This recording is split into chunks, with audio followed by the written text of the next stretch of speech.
Indonesia, bangsa dan negara, rumah ideologi Pancasila. Bismillahirrahmanirrahim. Pemirsa tercinta yang dirahmati Allah, Tuhan Yang Maha Esa, bersua kembali di kanal Hikmatologi, monolog sederhana mengajak diri kita masing-masing berpikir, kian melembut, cerdas, dewasa, bijakan, hati nurani.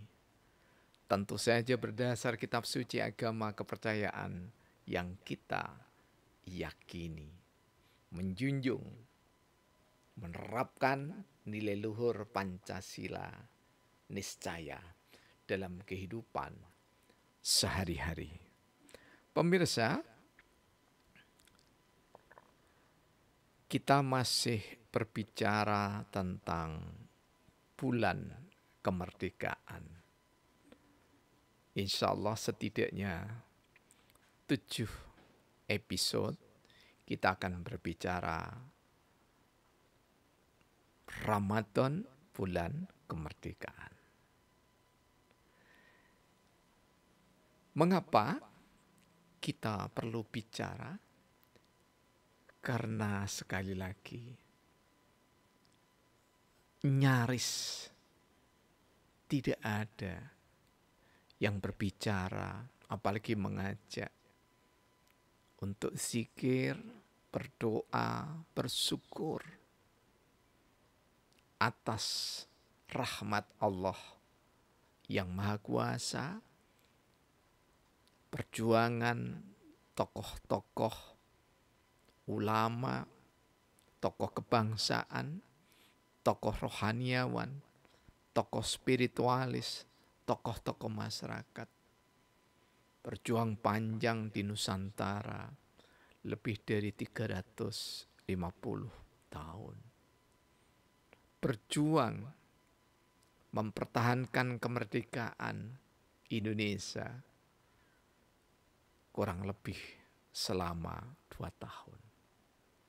Mensyukuri karunia yang sangat istimewa dari Allah dalam kehidupan berbangsa bernegara adalah keniscayaan. Karena itu, berbuat baik tidak pernah ada kata terlambat.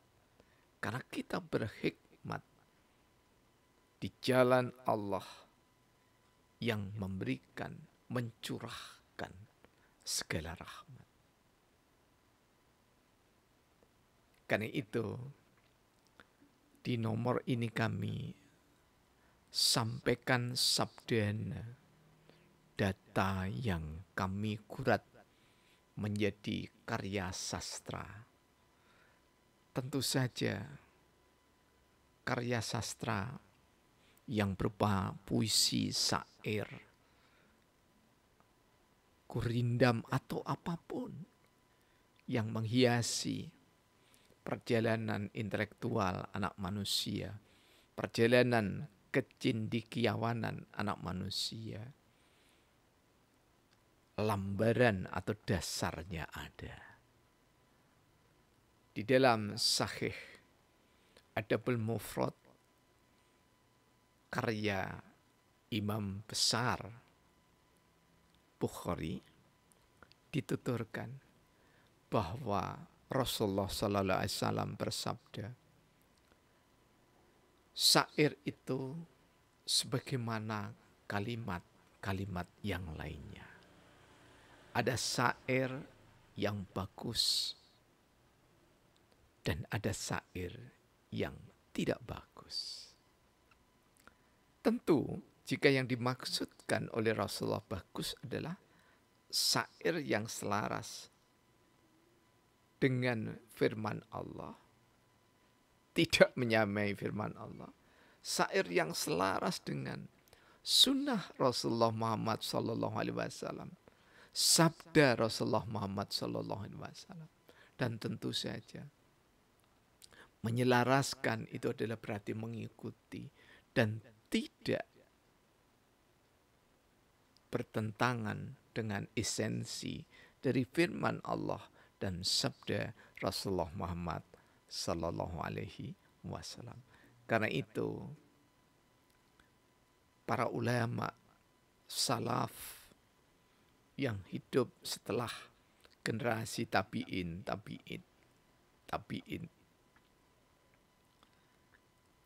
ada yang berujar, belum cukup keilmuan seseorang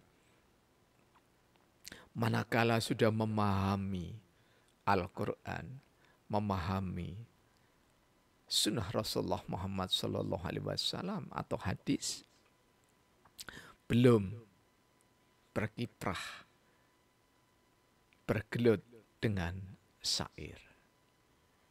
Kami hanya debu-debu kecil di antara santri para ulama,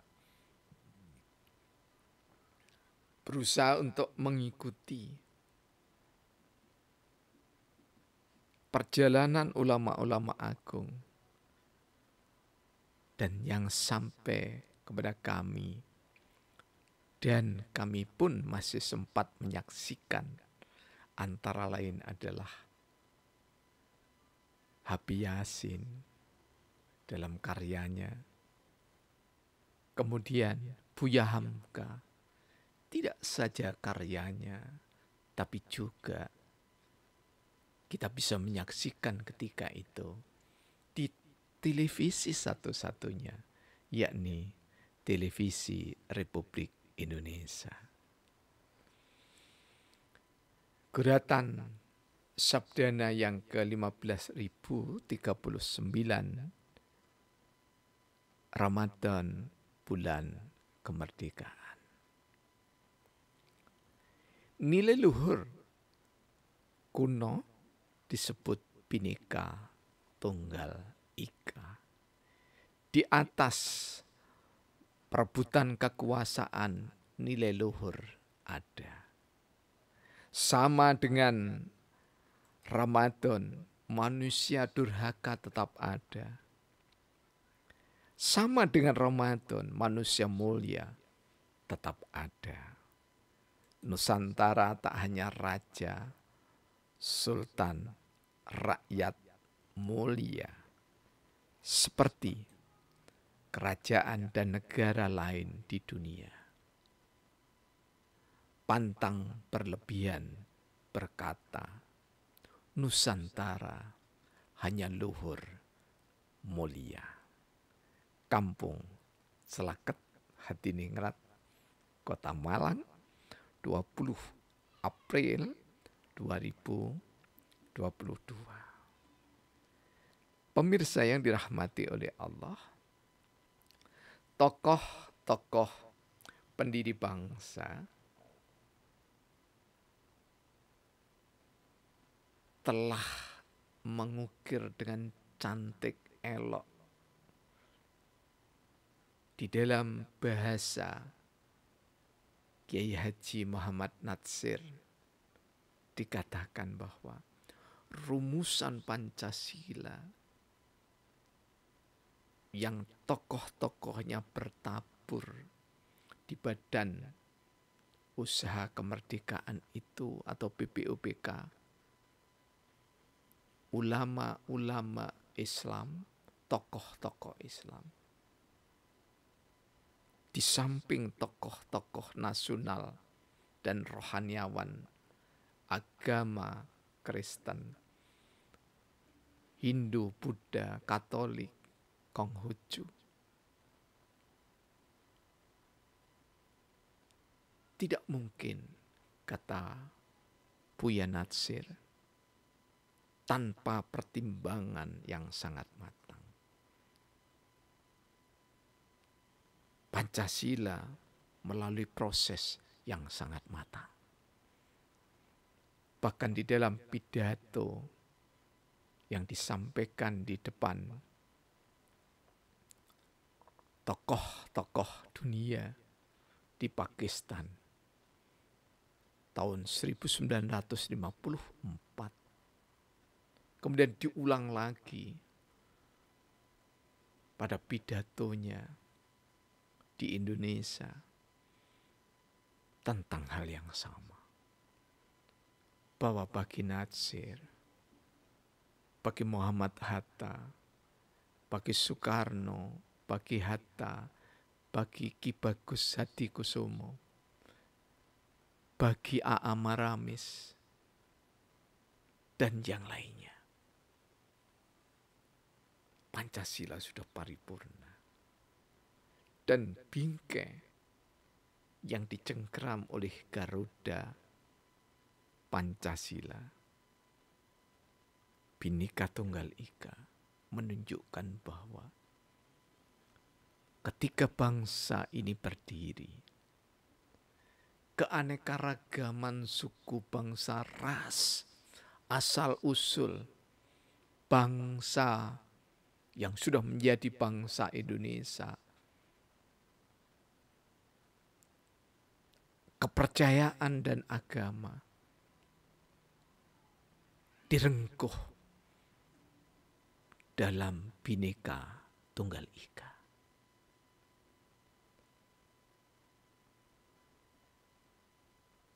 Muhammad Hatta, seorang pemikir yang sangat gemar membaca seperti Soekarno dan yang lainnya, bertutur sangat indah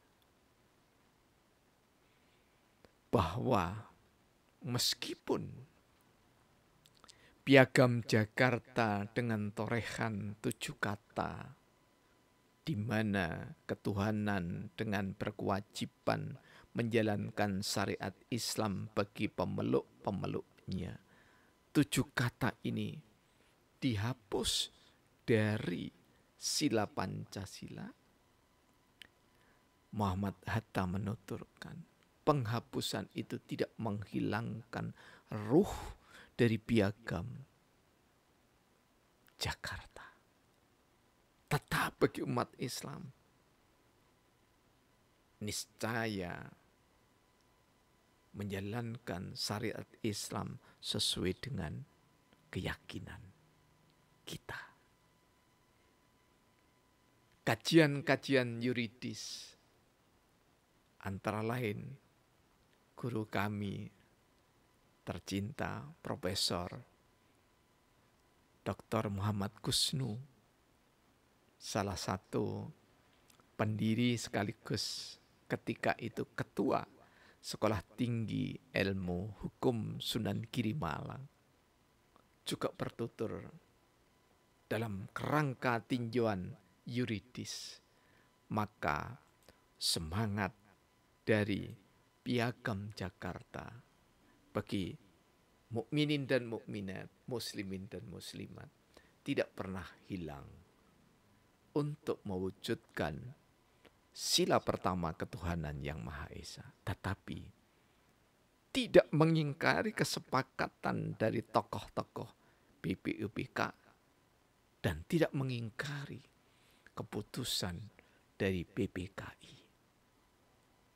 Jadi tetap Pancasila seperti itu, tidak diperas-peras, juga tidak ditambah-tambah. Namun tetap ketuhanan yang Maha Esa. Dan bagi kami yang sangat belia di dalam keilmuan hukum, dalam semangat ilmu hukum yang kami pelajari di Sekolah Tinggi Ilmu Hukum Sunan Giri Malang, dan di dalam semangat kami belajar tentang Pancasila ditinjau dari historis dan yuridis konstitusional di Universitas Merdeka Malang. Karena juga dilambari dengan pengantar ilmu hukum di Fakultas Ilmu Sosial dan Ilmu Politik, maka kami tidak saja mengatakan bahwa semangat menjalankan syariat Islam itu hanya bagi umat Islam, tetapi kami meluaskannya. 7 kata itu juga menyemangati saudara-saudara kami yang Hindu, Buddha, Kristen, Katolik, Konghucu, aliran kepercayaan, dan varian-varian lain di dalam berbangsa dan bernegara. Sehingga ketuhanan dengan berkewajiban menjalankan aturan-aturan yang diyakini di dalam kepercayaan dan agama yang ada di Indonesia ini. Sehingga sungguh sangat appreciate sekali, sangat hormat sekali pada saudara kita tercinta Profesor Yudilate PhD yang menggurat Pancasila dalam terapan dengan mata air keteladanan. Karena di sana tokoh-tokoh mulai dari prakemerdekaan sampai dengan kemerdekaan disaripatikan dengan bahasa yang lugas, indah, bernas, dengan pilihan diksi yang sangat memadai. Meskipun mohon maaf, dari segi penulisan masih ada kata sambung yang ditaruh di depan. Esensi tidak mengapa, tetapi dalam kosakata berbahasa Indonesia yang baku, semoga meskipun mata air kehidupan ditulis tahun 2014, semoga edisi revisinya nanti benar-benar pemilihan kalimat itu benar-benar mengikuti kaidah bahasa Indonesia yang baik dan benar. Pemirsa yang dirahmati oleh Allah, di dalam Bhinneka Tunggal Ika tentu saja di atas perebutan kekuasaan nilai luhur itu ada. Jadi masing-masing orang ada syahwat untuk ini loh yang paling bagus, ini loh yang paling bagus. Tetapi perebutan pengaruh ataupun argumentasi pengaruh itu tidak pernah menistakan satu agama dengan yang lainnya di masa pendirian Indonesia. Jadi tokoh-tokoh ulama dan tokoh-tokoh nasional serta tokoh agama yang lainnya, tokoh kepercayaan yang lainnya, betul-betul dadanya dibuka untuk menerima keadilan dan kearifan yang merasa ikut memiliki semua anak bangsa ini. Sama dengan Ramadan, ada manusia yang durhaka.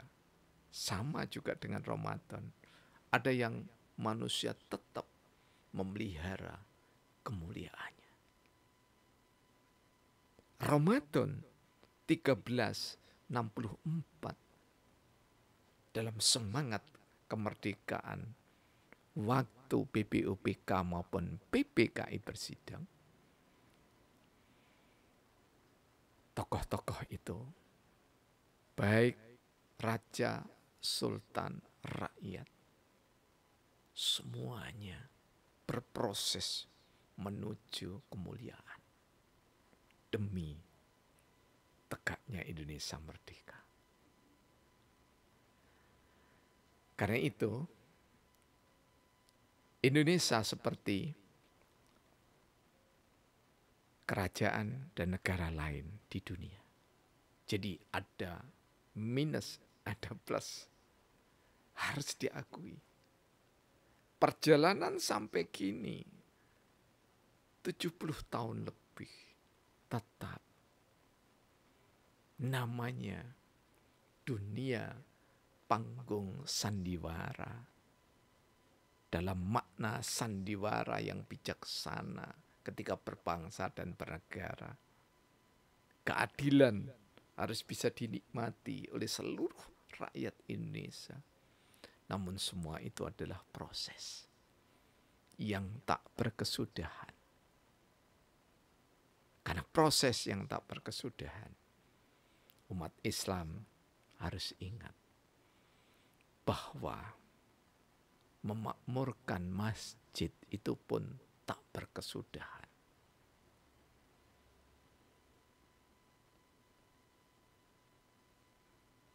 Sungguh beralasan jika kami menulis karya yang sangat sederhana ini.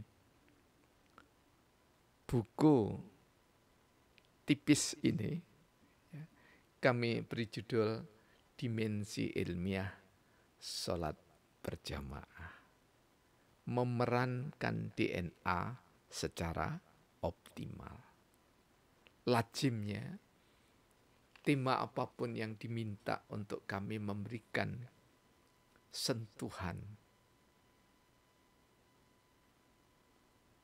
sosial keagamaan maupun politik peradaban Indonesia, lazimnya ini kami berikan kepada panitia sebelum kami berbicara. Mengapa dimensi ilmiah salat berjamaah memerankan DNA secara optimal menjadi penting? Karena dengan hadirnya dalam perjamuan agung salat berjamaah bagi umat Islam yang jumlahnya terbanyak di Indonesia, ketika umat Islam tenang, tentram,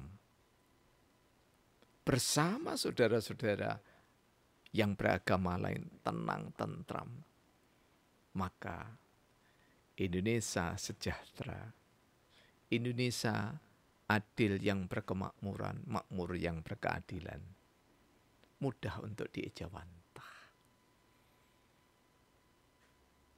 Karena itu pemirsa yang dirahmati oleh Allah Subhanahu wa Ta'ala,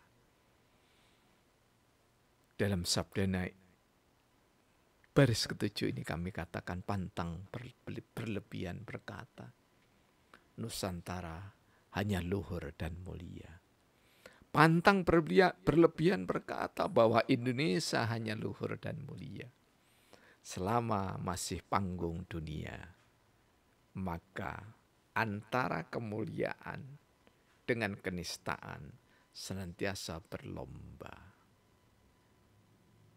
Perlombaan antara nafsu setan dengan nafsu insan. Niscaya. Dan semoga kita sebagai hamba-hamba Allah, agama dan kepercayaan apapun yang kita yakini, demi kebersamaan, berkhidmat kepada Tuhan yang Maha Esa, betapapun perbedaan, jangan diperuncing, apalagi ditambah dengan permasalahan dan konflik. Namun marilah kita membiasakan dada kita ini merunduk kehadirat Allah, rendah hati sesama insani, agar Indonesia yang jaya segera digapai. Terima kasih atas segala dukungan dan perhatiannya. Alhamdulillahirabbil alamin.